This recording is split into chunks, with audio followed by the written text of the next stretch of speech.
It's 1930. Lynette Van Wagenen spends many of her days volunteering at the East Lansing Public Library.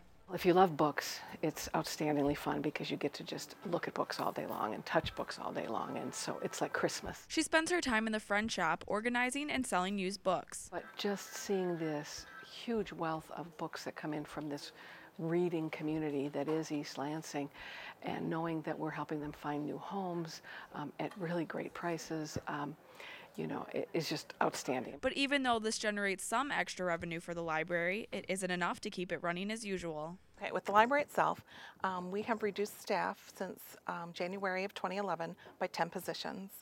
Our materials budget, which are our books, our DVDs, periodicals, has been reduced by 33% just since last year. To help increase the funds, the library director has proposed a millage of $1 that would last for the next 10 years and would generate roughly $860,000 each year. This means that a homeowner of a $100,000 taxable home would pay about $8 a month, or $100 a year.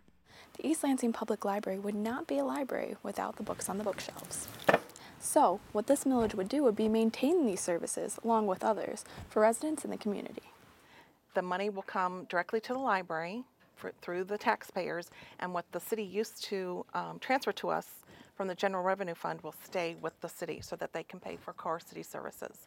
And then the library is protected. I am voting for the millage because I think the library is awesome.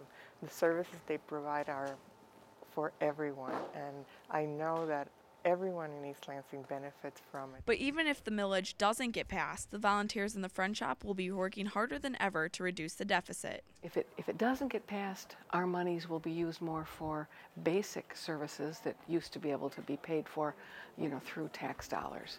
If voters pass the millage, funding would return to the previous levels in 2011. For Focal Point, I'm Chloe Hill. Thanks. Maybe want to check it out. Yeah. Thanks, Drew. Yep. Andrew Kreitz remembers what it was like the first time he voted in a general election. 2008, it was really exciting. I turned 18 in August, and then of course the election was in November, and it was my first time voting. This year, as a senior at Michigan State University, voting is going to be a little different. I'm not home, I'm not in high school, I'm far away, and voting absentee was the best choice for me. For many students, driving home on election day isn't an option. So many Michigan State students like Andrew actually requested an absentee ballot be sent to their current address. This way, students can vote from the comfort of their own homes. When I previously voted in 2008, I did my research. I went online, checked out the proposals, checked out all the candidates who were running, and I kind of went into the polls with a literal cheat sheet. This time around, I think I'll have my ballot with me, I'll be at the computer, and I'll just be reading through each candidate, reading through all the proposals, and voting for whom I think is best. According to the East Lansing clerk, absentee voting isn't the only option that students are considering. Students, of course, can register here. It doesn't matter if you're from out of state.